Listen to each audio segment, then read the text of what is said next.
E agora eu estou recebendo no estúdio do Planeta A, Maureen Santos, que é cientista política e ecologista. Ela coordena o Núcleo de Políticas e Alternativas da FASE. É professora do Instituto de Relações Internacionais da PUC-Rio e coordena a plataforma socioambiental do BRICS Policy Center. Muito obrigado por estar aqui com a gente no Planeta A, Maureen. Eu que agradeço. Estou muito feliz, finalmente. E parabéns aí pela sua primeira temporada. Bom, vamos então para a primeira pergunta.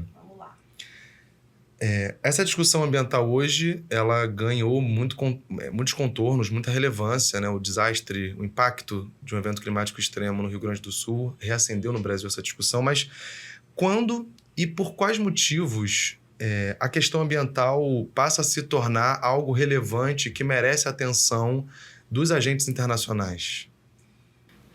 Tem um período, né, que acho que não somente a questão socioambiental, mas também questões sociais, que no período durante a Primeira e Segunda Guerra e com a Guerra Fria, a discussão de segurança internacional ela sempre era o mainstream, né, dentro das relações internacionais. Então, você não tinha muita chance dos países pautarem, ou mesmo das Nações Unidas pautarem, temas como combate à pobreza, né, redução da fome.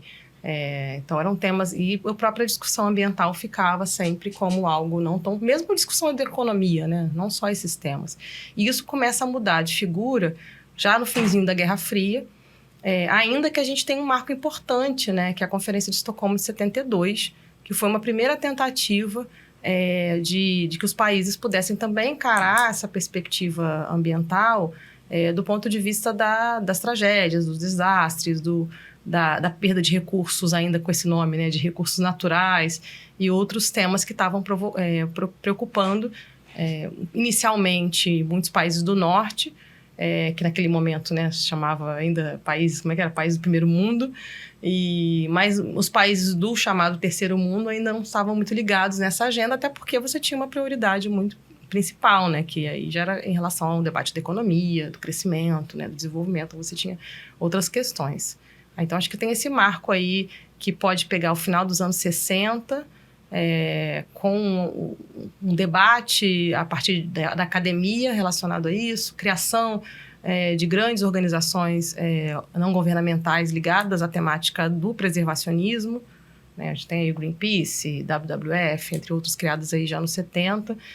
Partidos políticos, como o Partido Verde, né, na Alemanha também, que foi criada nessa época.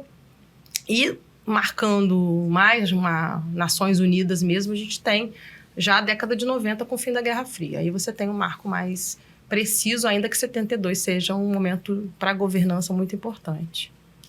E hoje a gente vai passar, na verdade, nesse ano a gente vai passar pela 29ª Conferência das Partes da ONU, mas o que é a Conferência das Partes da ONU? Qual foi a primeira? Quando foi a primeira? Qual um pouco desse histórico? Tá. A gente tem, depois de 72, 20 anos depois, no Rio de Janeiro, teve uma conferência das Nações Unidas sobre meio ambiente e desenvolvimento, que foi a Rio 92. Nessa conferência, os países, os estados, né, eles aprovam 3 convenções, e uma dessas convenções, a convenção é um tratado internacional, né, que ele é ratificado pelos membros que assinam essa convenção, e ela dita uma norma dentro do direito internacional. Então, uma das convenções foi a Convenção Quadro das Nações Unidas sobre Mudança Climática. Essa convenção, então, ela é assinada em 92 e a primeira COP dela é em 95, tá? A primeira Conferência das Partes. E aí, o que é essa COP, né, que está todo mundo falando agora, porque ano que vem vai ser em Belém.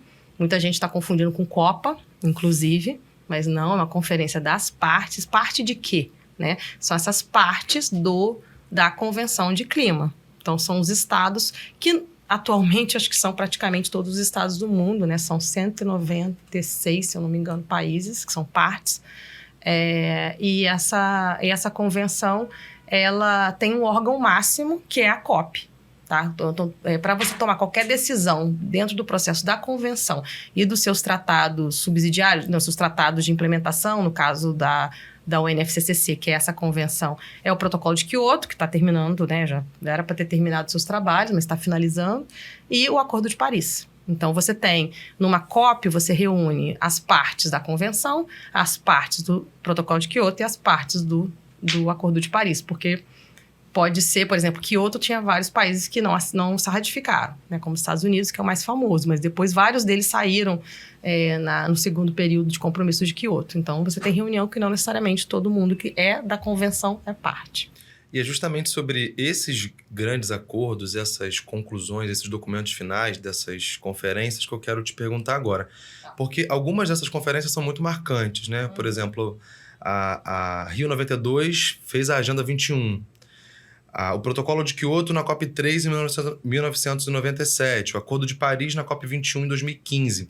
Do que tratam esses acordos e como é que eles contribuem ou não para o enfrentamento à crise climática? Então, a Rio 92 ela foi uma conferência das Nações Unidas, ela não é uma cópia. Essa que é importante a gente diferenciar. Dentro dessa governança ambiental, você tem o Marco de 72, que é a Conferência de Estocolmo, aí tem 92 com Rio de Janeiro, depois tem Joanesburgo, que aí depois você tem a Rio mais 20, né, que foi no Rio de Janeiro de novo. Então, isso tudo são conferências das Nações Unidas, no qual a Assembleia Geral, em geral isso é debatido na Assembleia Geral, ela vai propor e os seus espaços de governança ambiental, né, ali, acho que agora Conselho, né, o Conselho de Desenvolvimento Sustentável, que mudou na Rio mais 20, eles vão implementar uma conferência e ali pode ser abordadas novas tratativas, tá? Então, em 92 foram assinadas essas três, como eu mencionei, e uma delas é de clima, as outras, uma é de desertificação e outra é de diversidade biológica.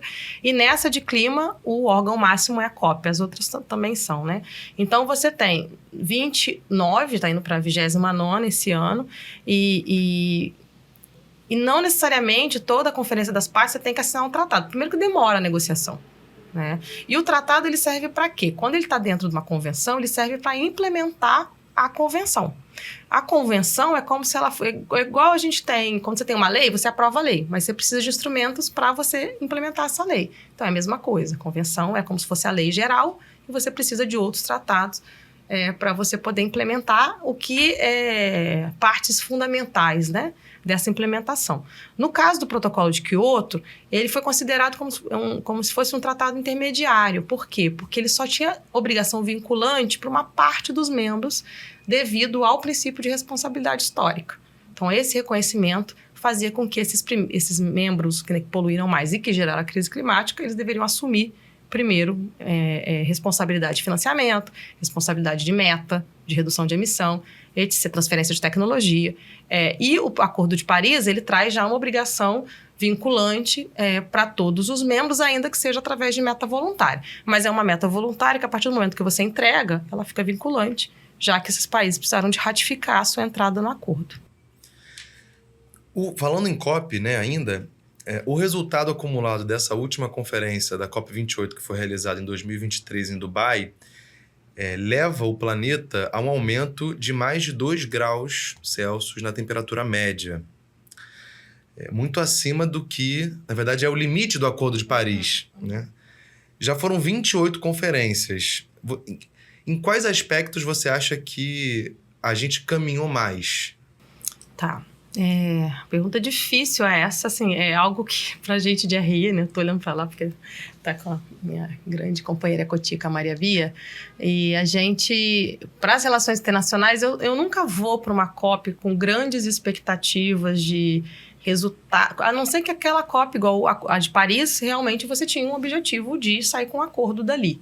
Assim como foi em Copenhague em 2009. Então, você tinha uma expectativa de sair um acordo global. Aí isso teve um fracasso, né, de certa forma, em Copenhague. Em Paris, eles conseguiram aprovar. Mas todo ano, quando você tem uma conferência, ela vai dialogar muito mais sobre os pontos, seja da implementação, seja de revisão, seja de regras que vão precisar ser aprofundadas. Então, você não tem grandes mudanças de cenário. O que efetivamente precisa se atacar é a questão da vontade política. Até que ponto aquelas partes elas têm uma vontade política expressiva para propor algo que seja muito ambicioso e mudar aquele quadro geral.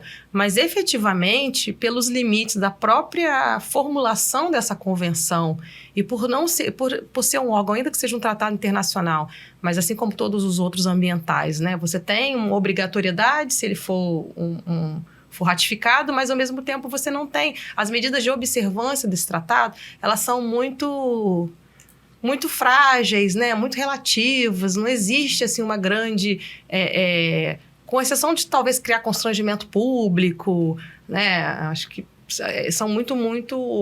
E o tema do clima é muito complexo, né? Diferente de outras convenções internacionais, tem, por exemplo, a Convenção sobre a redução da camada de ozônio, de proteção da camada de ozônio, que é a Convenção de Viena. Quando foi criado o Protocolo de Montreal, ele foi antes do Protocolo de Kyoto. E o Protocolo de Montreal, ele era muito focado, né? Você tinha algumas substâncias que geravam a redução da camada de ozônio. Essas substâncias elas iam começar a entrar num processo de proibição. Então, para você parar de usar o CFC, você ia ser proibido, ia ter lá um cronograma de transição. Essa transição industrial ela deveria ser feita nos países signatários e eles recebiam dinheiro de um fundo multilateral para isso. Então, isso é muito focado, muito concreto. Na discussão de clima, você tem vários debates. Você tem mitigação, você tem adaptação, você tem transferência de tecnologia, você tem meios de implementação. Então, assim, você vai aglomerando tantas camadas e num debate que... Isso eu acho que tem a ver com a sociedade como um todo, né? Que não consegue olhar a questão ambiental como uma prioridade, aí, não só ambiental, né, socioambiental, como uma prioridade que tem a ver com a vida das pessoas. É sobre a sua sobrevivência como uma espécie nesse planeta. Eu sempre brinco, né, que até o nome do podcast tá muito bom. Eu sempre brinco quando eu vejo que as pessoas às vezes colocam, vamos salvar o planeta. Não, você não vai salvar o planeta, você vai salvar a humanidade e outras espécies que estão em risco com a mudança do clima, porque o planeta ele vai continuar. Ele não vai continuar pode não continuar com as mesmas características que possibilitavam esse tipo de vida dessa espécie, mas ele vai continuar, né? E essa consciência, às vezes ela fica no nível muito da consciência individual. Ela não serve para você pensar coletivamente como você vai mudar, porque você precisa dos estados. Não dá para você ter só iniciativas que esses estados eles não vão tomar alguma consequência.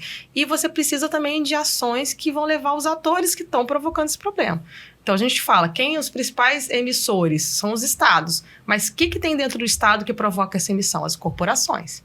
Então, se o estado ele não toma medidas concretas para taxar a corporação, para acabar com certos setores de exploração de bens comuns e uma série de outras medidas, como é que você vai resolver o problema? E aí isso entra... são várias camadas, assim. Então, só a convenção sozinha... Ela é muito importante para ela dar diretrizes, mas você precisa de uma implementação nacional dos estados, e ela tem que ser coletiva, né? Tem que ser ao mesmo também meio que equilibrada, especialmente dos mais poluidores. Não adianta só os países que menos poluem tomarem essas medidas, e você precisa também de alguns acordos adicionais dentro do multilateralismo que olhe para essa importância, né? E convencendo a esses estados. É uma loucura. Você começou falando a pergunta, desculpa, estou me prolongando, você começou falando da catástrofe lá no Rio Grande do Sul. Quando se deu o exemplo da emenda parlamentar, que somente a deputada Célia Chacriabá foi a única que tinha colocado, né? E com aprovação, uma emenda parlamentar ligada, isso é muito assustador. Né? São quantos deputados? 500 e tantos. 500 e poucos, né? E a gente... Como é que pode um deputado só que colocou uma emenda parlamentar específica, né? Ainda que possam ter outras que corroboram, mas em relação a isso. Então, é preciso de um esforço que ele provém da sociedade, de quem está fazendo essas legislações, quem domina esse recurso financeiro, porque você vai precisar de dinheiro para fazer isso tudo. E isso não pode ser só o Brasil, não pode ser só a França, você precisa ter a China, precisa ter os Estados Unidos, que são os principais emissores, né? E a gente vê muita crítica aos acúmulos dessas convenções, né? Desses encontros. Tanto ao mercado de carbono, quanto ao REDD, a financiarização da natureza, e os outros dispositivos que não saem, os fundos, etc. Uma pergunta que até não estava no roteiro, né? Mas eu fiquei reflexivo aqui. Sobre qualitativamente falando em relação a esses tratados. Uhum. Se eles fossem cumpridos à risca pelos países, a gente estaria num cenário melhor, mas a gente estaria num cenário que nos tiraria do caminho da barbárie, na sua opinião? Eu acho que ainda está muito longe, né? Mesmo o Acordo de Paris, ele cria um objetivo de 1,5 graus, na verdade, esse nem é o objetivo dele, o objetivo 2 graus, né? Então, com esforços para se limitar em 1,5 graus, que já é um esforço que a gente já atingiu ano passado, né? Já teve dias que a média da temperatura global chegou nessa medida, então esse target, nessa meta, ela já está com dias contados. Então, mas ao mesmo tempo, você tem outros processos que eles deveriam também ser focados nessa direção. E tem um eixo que você até mencionou, a financiarização da natureza. Este talvez seja um dos grandes problemas que a gente tem, porque se fala muito da ambição dos países, mas aí tem um debate de fundo. Que ambição? O que é ambição? É uma ambição que vai gerar energia renovável, mas vai destruir uma série de comunidades? Né? Ou é uma ambição que vai gerar energia renovável para alimentar a indústria siderúrgica e de alumínio e as pessoas que precisam de energia elétrica ainda não têm direito a acessar essa energia? Então, qual que é essa ambição? De que tipo de ambição climática a gente está falando? E aí, esse eixo das soluções, e não necessariamente, às vezes, a gente precisa de tratado vinculante para incluir, várias dessas propostas são acordos, né? As COPs, elas vão aprovando acordos e alguns deles são necessários, que são esse Acordo de Paris, né? O Protocolo de Kyoto, os outros eles vão entrando como uma decisão da COP, aquele marco global, sei lá, tem vários nomes, né? Abordagens, elas são aprovadas e partem daquela continuidade. Então, a própria questão do RED, né? Que tem um marco de Varsóvia sobre redução de emissões do desmatamento e degradação, isso tem sido implementado. O Brasil é um dos países que tem políticas de RED desde o Fundo Amazônia, que na verdade é até anterior ao marco de Varsóvia, né, que apoia pagamento por resultado, e você tem o mercado de carbono que foi oficializado no Protocolo de Kyoto, tá? Diferente desse marco de RED de pagamento por resultado, quer dizer, você recebe recursos e você mostra um resultado de redução de desmatamento. No caso do Protocolo de Kyoto, ele vem com argumento de transição, né, no sentido de que países eles precisam de um tempo para poder cortar as suas emissões reais e ter uma ambição. Só que essa transição me parece que é uma transição eterna, né? Porque ele foi criado, ele foi absorvido, né, na convenção, já no Protocolo de Kyoto, e a gente continua falando disso como se fosse uma novidade de política nessa implementação dessa convenção. O Acordo de Paris, ele reincorpora isso no artigo 6. Além de reincorporar no artigo 6, você tem agora as emissões líquidas zero, que a grande parte desse debate de emissão líquida zero é através de utilização de compensação por mercado de carbono. Então, é compensação florestal. Você está emitindo de um lado, nível industrial, e você compensa aquela emissão com florestas, né? Então, isso tudo acaba trazendo adia o enfrentamento. Então, pode ser que a ambição daquele país ela seja grande, mas se essa ambição ela é líquida, é porque ela é baseada numa emissão líquida, não necessariamente aquela ambição ela vai ser feita por aquele país. Ele pode estar dando mais trabalho para outros países fazerem.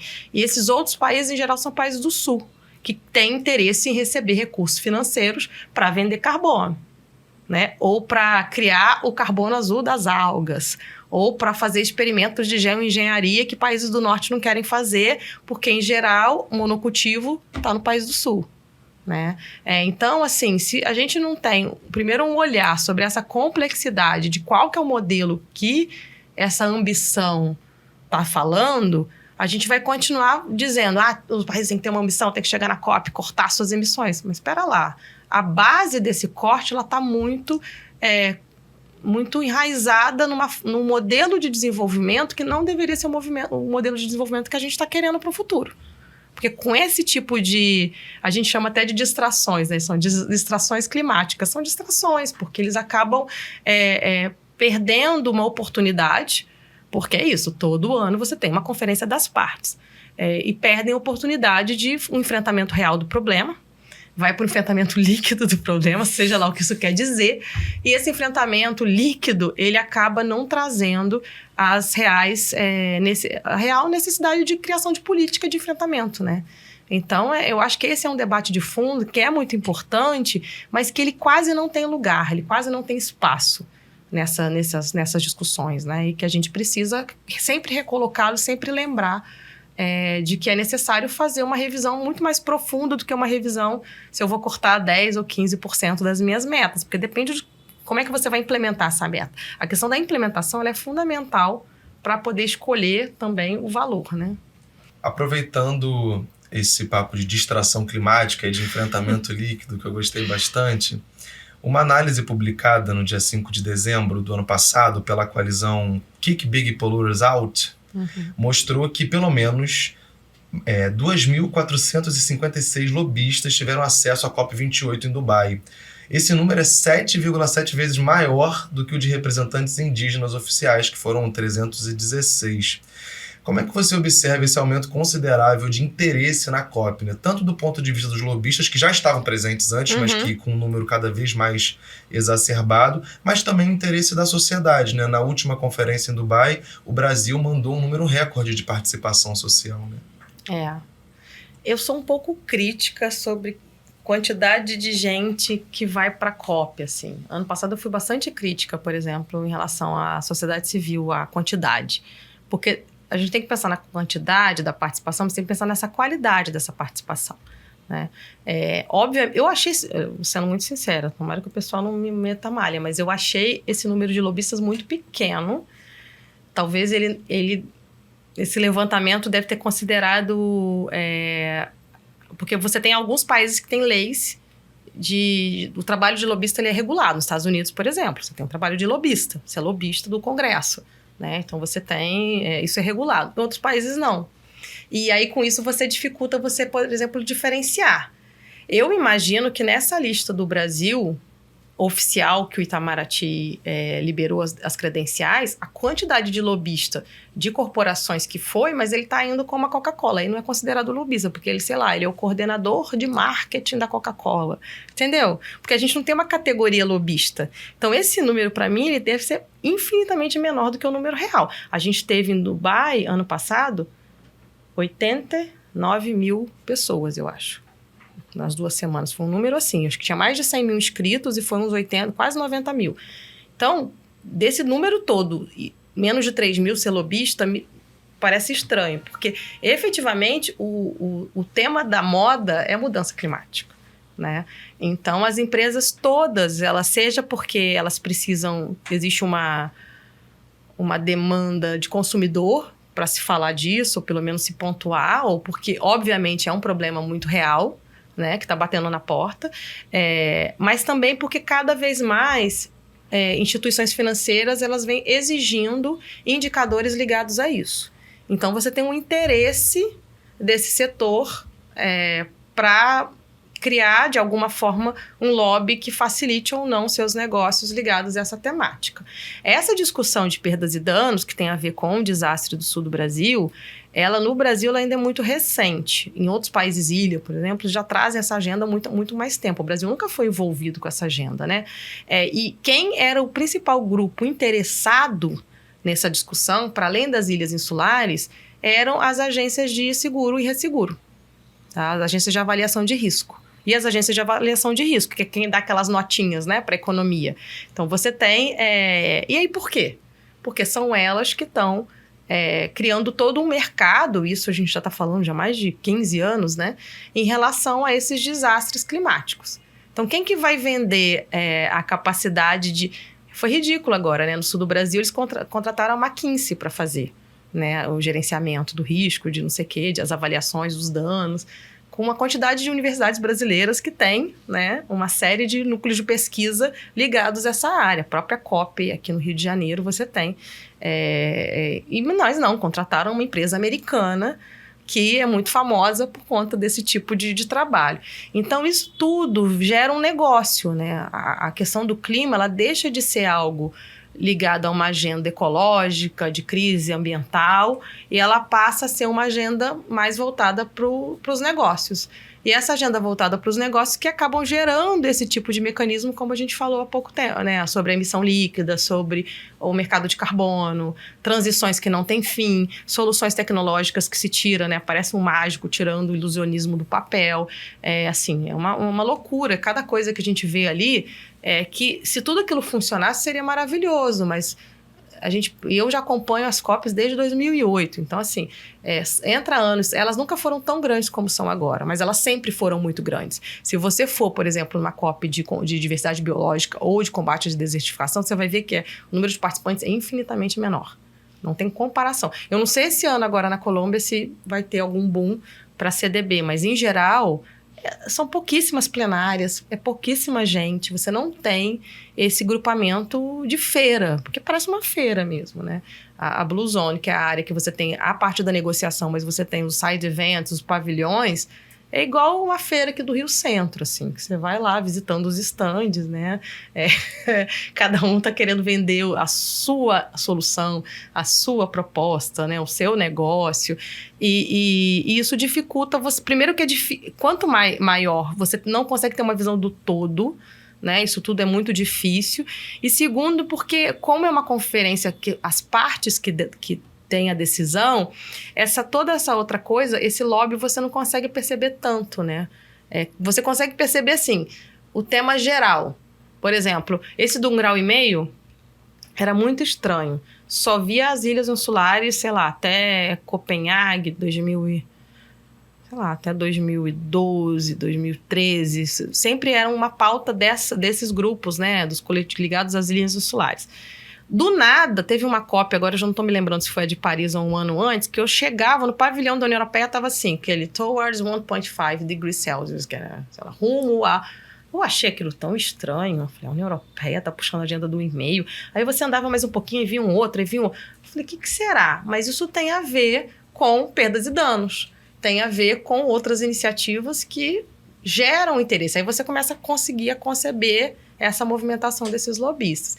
E aí, para não ficar esquisito, né, porque eu falei a questão da participação da sociedade civil, acho que foi a COP que mais teve presença indígena.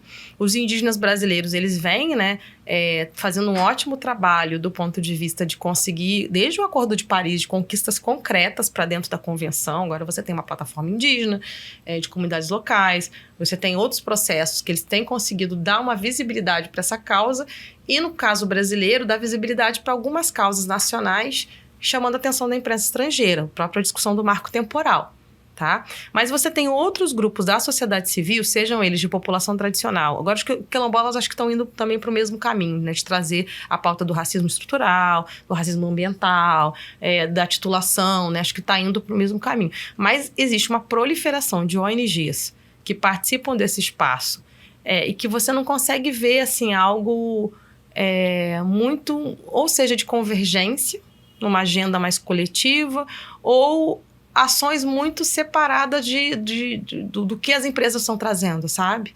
E aí, eu acho que assim, a gente está num momento tão grave no qual esse debate climático, ele implica também uma mudança de consciência sobre, não é só sobre o que você faz ou o que você demanda, né? Não só sobre a pegada ecológica. Imagina a pegada desse tanto de brasileiro ir para Dubai, né, para além dessa questão, né, das emissões, mas se você está indo com qualquer coerência, você está indo lá fazer o quê? Né? E o que isso tem a ver com o processo de mudança para dentro? Porque a gente sabe que um trabalho de incidência, ele precisa ser feito muito antes. Não adianta você só chegar ali na COP e pressionar o governo brasileiro, os negociadores. Né? Você, na verdade, dependendo da sua agenda, você tem que estar desde momentos, né, para chegar nessa conclusão. Então, eu acho que falta um pouco, por isso também a participação do Brasil ela é muito expressiva, mas efetivamente a gente pensar de onde que vem tanto esse recurso, por que essas agendas, às vezes, elas não apresentam, não, com a exceção de alguns movimentos sociais, né, que conseguiram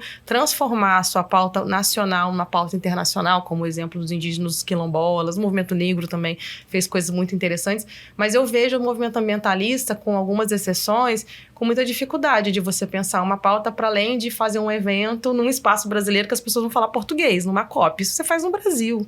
Né? É importante você ocupar o espaço brasileiro? Claro que é. Aí você vai ter representantes do governo. Mas você está num evento internacional. Então, como pensar uma estratégia internacional coletiva que você conecte as outras organizações internacionais com a sua e dali você sai um resultado muito mais de peso. Você teve iniciativas de mobilização para dentro da COP, mas eram pouquíssimas organizações brasileiras que participavam. Né? E por que isso? Porque não tem nada a ver com o meu tema. Porque a questão da Palestina não me interessa. Porque perdas e danos é só papo de ilha. Entendeu? Então, assim, como é que a gente pensa algo político mesmo? Essa participação seja efetiva do ponto de vista político também. Eu acho que é uma reflexão e isso não é só para o debate de lobista das empresas. Eu acho que tem a ver também com esse debate na própria sociedade civil brasileira. Pode ser bem controverso, as pessoas fiquem meio bravas com essa reflexão, mas, assim, participando há tanto tempo e a gente... sempre tem uma ação muito específica em alguns pontos. Eu sempre acompanhei floresta, né? Até 2000, até Marrocos, que eu já não sei qual foi a COP, eu acompanhava a negociação mesmo, de estar na salinha, de ficar... Desde então, acompanho para outras coisas, ou seja, na comunicação. Aí você faz lobby através de comunicação, você faz lobby através de outras formas, né? Mas não necessariamente você precisa ir para estar acompanhando só a negociação, lá o textinho, se mudou a vírgula, né? Isso é uma parte importante. Mas tem outras esferas, mas eu vejo, assim, com uma delegação de 2.500 pessoas, só da parte oficial, acho que era um número meio assim, fora os observadores do Brasil, efetivamente, tirando as empresas, tinha muita sociedade civil. E cadê a convergência com o debate internacional, com o debate geopolítico? O que eu vi de ONG brasileira falando mal do governo, imagina, a gente acabou de sair de um governo de extrema-direita, né, para a gente estar celebrando a possibilidade de ter uma delegação brasileira na COP, né? E não é que não seja para falar mal, sim, mas eu acho que tem coisas que a gente tem que pontuar, se é para a gente bater naquele governo ali, ou se a gente bater no governo que não está assinando, ou não está implementando Paris, ou não está liberando dinheiro, cadê os 100 milhões, entendeu? Então, assim, acho que as perguntas precisam de ter perguntas mais certas, acho que precisa de ter mais estratégia nessa participação. De fato, acho que há um certo fetichismo com os encontros internacionais, e acho também que há uma confusão justamente no objetivo que se tem ao ir para essa conferência, né? Não é uma viagem que você vai fazer para aproveitar o espaço da conferência, né? Para você, tipo uma Bienal do livro ou uma feira como essa, né? Você vai lá para fazer negociação internacional e os agentes da negociação são os estados, não é a sociedade civil. E aí eu já queria, inclusive, com essa pergunta, com essa fala, elencar a próxima pergunta que tem a ver com se a Conferência das Partes da ONU é uma conferência dos estados, de que maneira a sociedade civil tem se organizado internacionalmente? A Rio+20 teve a presença da Cúpula dos Povos. Houve no Brasil também, em Porto Alegre, na década retrasada, o Fórum Social Mundial. De que maneira a sociedade e a classe trabalhadora têm se organizado internacionalmente para fazer essa discussão que hoje é feita majoritariamente nesses espaços da ONU? Nossa, eu me senti muito velha agora quando você falou na década retrasada. Pior Eu que é também. mesmo, gente. Fórum Social Mundial já primeira década dos 2000. Então, a gente está agora nessa construção do processo de Cúpula dos Povos para a COP30, exatamente porque com um pouco dessa visão de que a sociedade civil, claro que ela é fundamental nesses espaços, mas ela precisa de ir organizada, ela precisa de ir com eixo, ela precisa de ir com convergência, porque senão fica cada um por si, e disputando os espaços que não necessariamente deveriam ser de algumas organizações, mas de outros, dos sujeitos coletivos, né? Então, quando eu reforço a participação indígena, quilombola, do movimento negro, é porque são sujeitos coletivos, né? Ano passado foi bem interessante que teve a participação dos Jovens Negociadores pelo Clima, que fizeram um trabalho bem interessante aqui no Rio de Janeiro, para levar algumas pautas, né, para o debate. Pode ser que essa pauta ela não vai entrar, obviamente, na negociação, mas você consegue conectar com outros países, talvez esse poderia ser até um plus, né, desse grupo, de como as periferias também dos outros países do sul global, elas já vêm sofrendo as mesmas questões. Né? E como é que você pode ter um esforço coletivo internacional para poder pressionar sobre certos tipos de mudança para dentro da convenção? Né? Então, isso os indígenas fazem a partir do que chamam das constituencies, né? Dentro da negociação.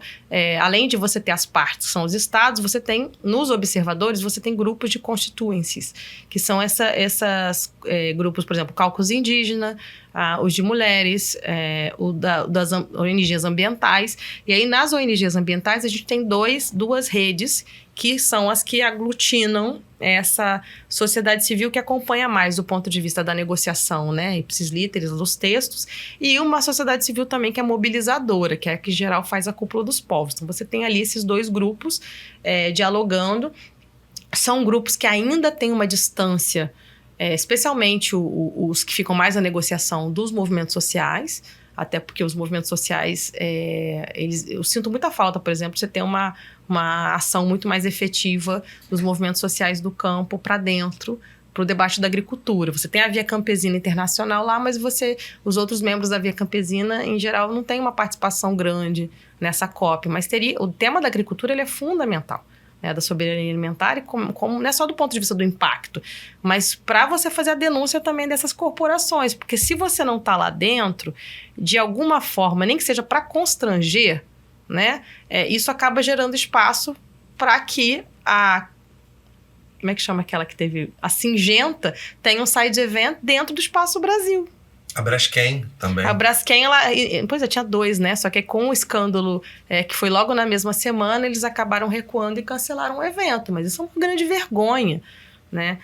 Então, esse tipo de espaço, você ter sociedade civil lá, é muito importante para esse tipo de ação. Em relação ao evento da Vale, você tinha lá organizações que super, né, do Pará, que foi assim, deram um escracho ali, que foi positivo pra caramba para você. Como assim? A Vale está sendo a grande solucionadora da crise climática em relação à mineração, né? Uma grande mineradora com 2 passíveis ambientais gravíssimos, do ponto de vista, né, seja Mariana, Brumadinho, e agora ela vem com essa onda do Banco Mundial de mineração climaticamente inteligente, né? Então, isso é muito grave, porque você não...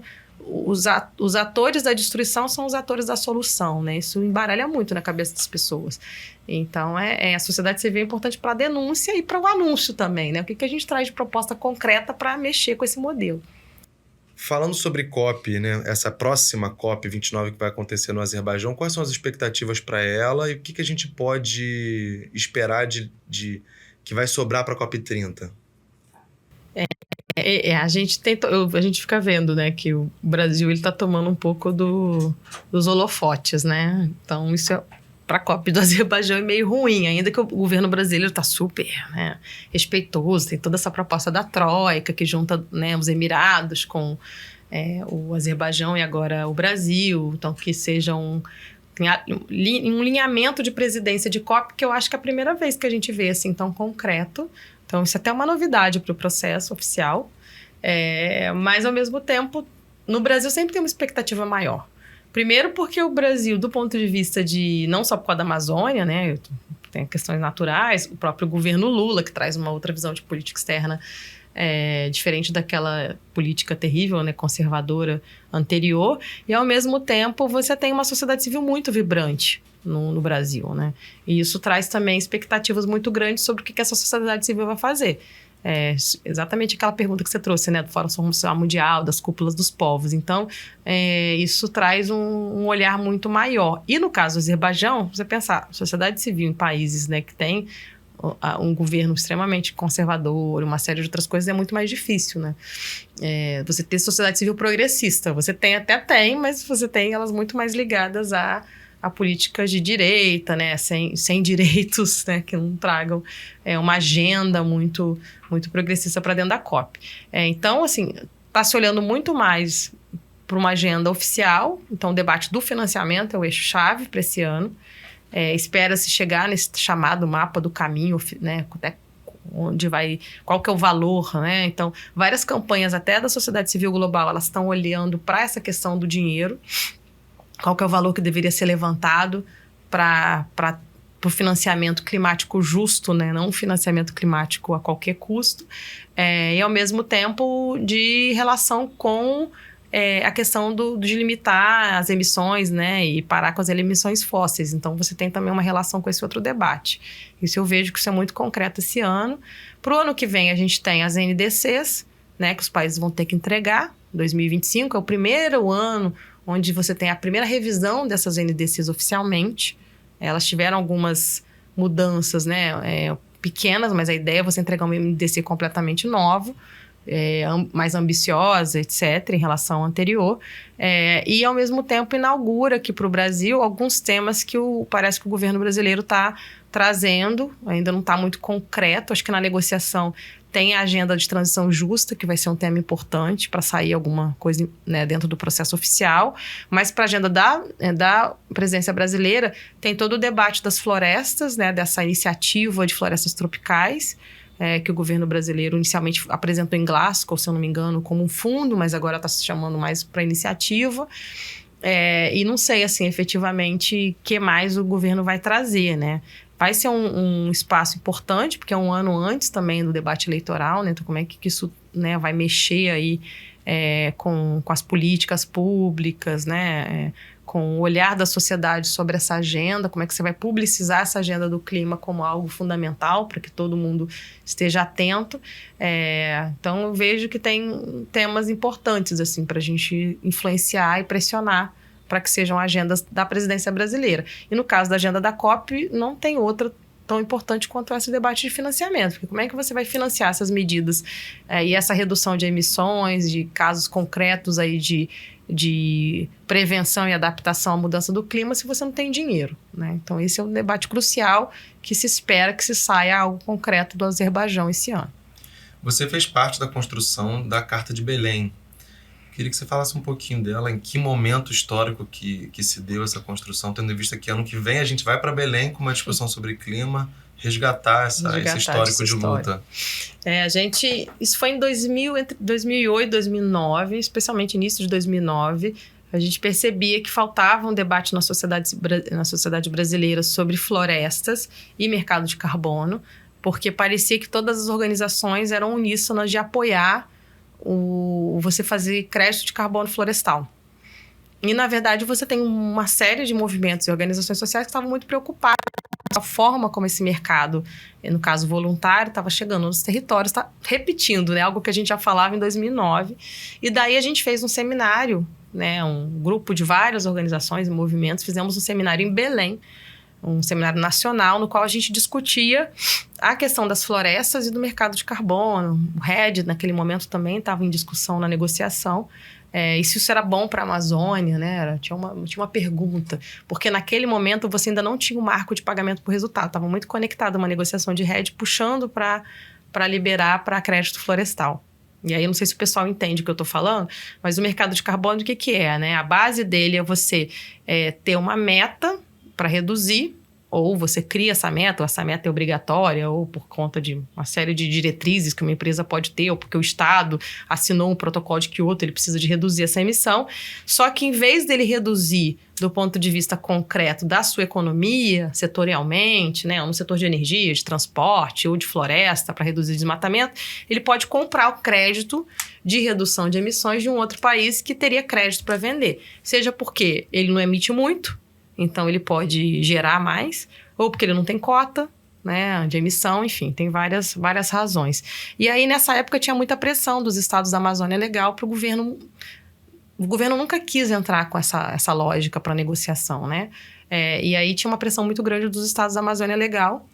E aí, com esse seminário, a gente aprovou uma carta final do seminário que foi chamada de Carta de Belém. Tinha em torno de uns 50 organizações signatárias.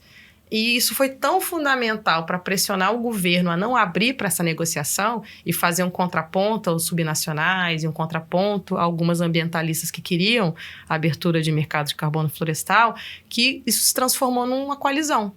Então, já tem mais de, imagina, 2009, já está aí com 13 anos, não, 15 anos, né? 15, conta de 15 anos aí de funcionamento. Então, isso surge como um grupo contra-hegemônico, né, do ponto de vista de trazer uma agenda de pressão na política externa brasileira para manter um interesse nacional de proteção, não só das florestas, porque era importante, mas você ter um olhar para as populações locais, do que esse tipo de mercado poderia impactar, e você abrindo internacionalmente, isso poderia abrir uma porteira, literalmente, para esses projetos voluntários, mas, ao mesmo tempo, segurando um pouco intenções de Estado federativo, né, dos estados da federação, que não eram intenções muito para fazer política pública real de beneficiamento dessas comunidades, dessas populações, mas sim para o que eu posso ganhar com esse tema. Eu tenho um monte de floresta, o que eu posso ganhar com isso, né?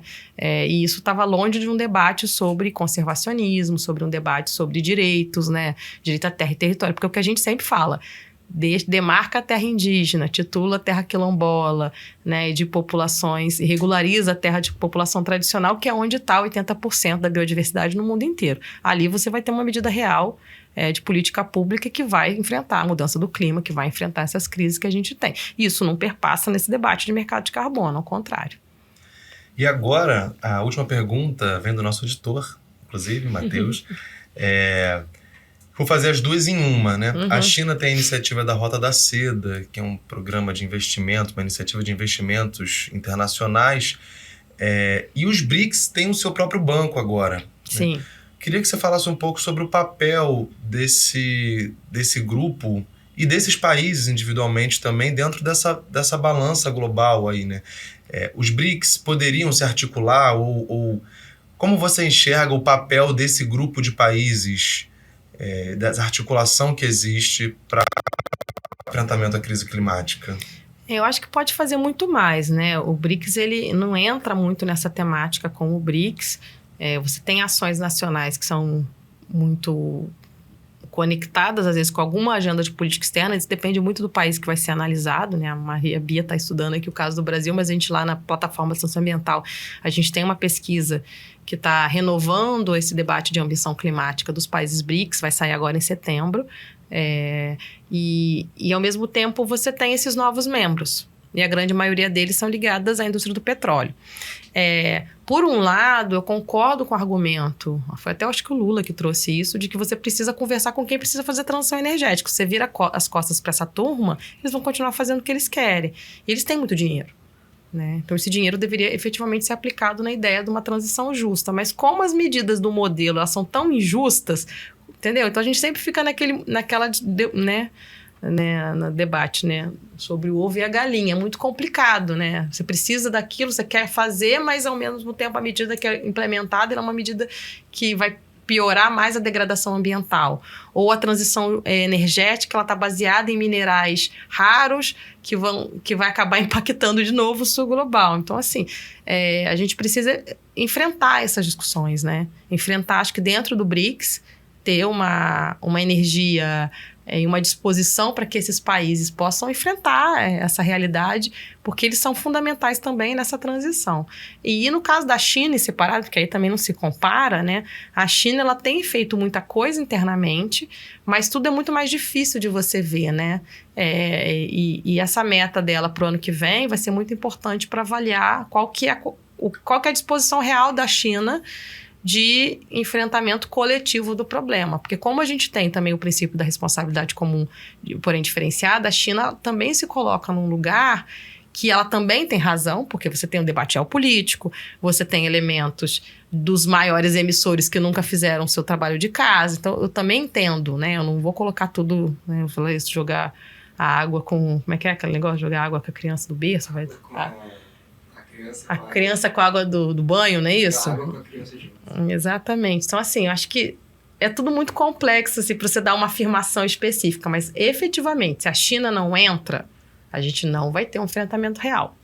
A gente precisa que a China esteja disposta a não só ter um corte concreto, efetivo e rápido, né, nessa transição energética, que eu espero que seja justa, mas está muito longe de ser, mas que a China também coloque dinheiro. Né? Porque ela tem investido, você falou da Rota da Seda, ela tem investido muito em infraestrutura. Toda essa infraestrutura demanda minerais, assim, que você está acabando com vários países, né? Com essa demanda absurda por minerais. Então, essa infraestrutura também tem que ver, tá em nome de quê? Tá em nome de explorar mais soja, de produzir mais ração animal para pecuária, para produção de carne. Então, né, acho que precisa de ter um debate de fundo que esses países, pelo menos, deveriam ser abertos a dialogar para qual é essa transição que eles têm que fazer, né? Que é uma transição de uma economia de petróleo para um outro tipo de economia, mas que, na minha opinião, como ecologista, não deveria ser para ser um pouco mais da... Você vai repetir na economia verde o que a economia marrom já faz, do ponto de vista de implementação. Né? Você só vai mudar, você vai deixar de petróleo. Beleza, isso é bom para a redução de carbono, mas e o resto? Né? Então, acho que esses debates eu sinto muita falta, assim, seja nessas esferas de diálogo, e com os BRICS é muito difícil, né? A gente está é difícil porque às vezes não tem a sociedade civil, é difícil porque aí fica muito no âmbito da academia, então por isso que o Brasil ele traz uma efervescência que é muito diferente, e outros países da América Latina também, que é muito diferente nessas áreas, nessas regiões, né? Porque aqui você tem uma diversidade muito maior de opiniões, de processos, de pesquisa, de uma série de outras coisas que às vezes em outros países você não tem, exatamente pelos limites que o próprio Estado, os regimes que aqueles estados têm, eles trazem para a sociedade. Então, efetivamente, o debater crise climática, política, para os BRICS também tem que ser debater democracia. E a gente precisa avançar nessas dimensões para esses espaços e democracias reais, não essas democracias como a gente tem dos países do norte, né, que se pintam de democráticos, mas que na prática estão invadindo países, estão levando, né, recursos financeiros não para combater o clima, mas para financiar a guerra, como no caso da guerra em Gaza. Essa é uma outra pergunta que o Matheus tinha preparado, inclusive, sobre o financiamento da guerra e tal. Mas, por fim, eu quero te pedir recomendações. O que você está lendo, o que você está assistindo, o que você está ouvindo? Gente, essa pergunta agora eu vou ter que... Agora eu passo vergonha, brincando. Mas não necessariamente precisa ser sobre o tema, pode ser... Não, assim, eu fico tão imersa nessas discussões o tempo todo que no meu tempo livre, que é muito pequeno, eu tenho 2 crianças, né? Além disso, tenho 2 crianças. Então, você tem uma de 4, outra vai fazer 12 agora. Então, estão momentos muito diferentes. E aí, você tem que se desdobrar para entender qual que é o videogame da vez, ou o Undertale, ou o que é o desenho, ou não sei o que. E a outra lá que está querendo... Enfim, tá em outro momento lá de deixar de ser uma... Já tá saindo, né, dessa parte muito de demanda, né, para uma parte mais autônoma. Então, isso acaba me tomando muito essas questões. Mas além dessa parte, né, de mãe, de infantil, que eu acabo me dobrando mais para entender do que eles estão falando, para eu poder conversar, né, de igual para igual com eles e com ela, eu tenho assistido alguns podcasts que são legais, que não necessariamente eles vão conectar muito com a agenda do clima, mas eu me interesso muito pelo debate geopolítico, porque eu acho que ele traz para a gente alguns elementos importantes da gente lembrar das complexidades. Porque eu tenho as minhas crenças, né? Ou a minha forma de viver, ou as coisas que realmente eu vou perseguir. Mas eu entendo que isso é muito diferente quando a gente entra no espaço de um Estado, de decisões de Estado, quando a gente coloca essa decisão de Estado que precisa de uma agenda de solidariedade, mas ela precisa focar também em outros elementos, né? Porque você está governando aí para uma população. E nesse debate também de convergências. Então, eu estou muito conectada assim, com algumas séries que trazem. O problema é que eu não tô conseguindo lembrar um nome concreto agora, é muito triste isso. Mas eu tô vendo desde biografias de algumas pessoas, que agora tá na moda, né? Tem biografia de todo mundo, que às vezes tem sites interessantes, até... Eu não gosto muito de nada muito catastrófico, a gente já tem uma vida de catástrofe que é muito triste, e a mudança climática, ela traz essa agenda, né? Muito pesada, que o mundo vai acabar e não sei o quê, então eu tento evitar esse tipo de coisa.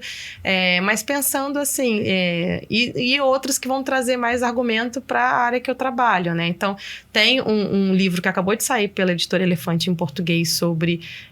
eu posso depois te dar um nome certinho, mas tem a ver com como esse capitalismo verde, né? Esse colonialismo verde, ele vem para dentro também dessas iniciativas da política, seja no New Green Deal e outras iniciativas como essa. Ele acaba repetindo certas práticas coloniais, então é um livro bem interessante e que agora está disponível online, gratuito também na internet. Tem um outro sobre o desmantelamento dessa economia verde, que eu estou na metade, eu tenho que terminar de ler, que é de uns colegas do TNI. Eu posso também te passar o nome, você coloca lá. Eu sou péssima, não vou decorar. Vai estar tudo aqui na descrição. Vai estar tudo na descrição, prometo que eu vou te dar. E esse foi publicado, um grande amigo, ele traz para um olhar do Oriente Médio, então também isso é muito legal, né? Ele é da Argélia e junto com outros pesquisadores eles trazem para essa agenda ali. Então, do ponto de vista de livro, são esses 2 que eu estou nesse momento. Eu tinha, no início do ano, eu estava muito na vibe do debate do Antropoceno Capitaloceno, porque isso era algo que eu sempre brinco, né, com meus alunos e alunos que quem não entende de mudança climática sempre começa a falar do Antropoceno.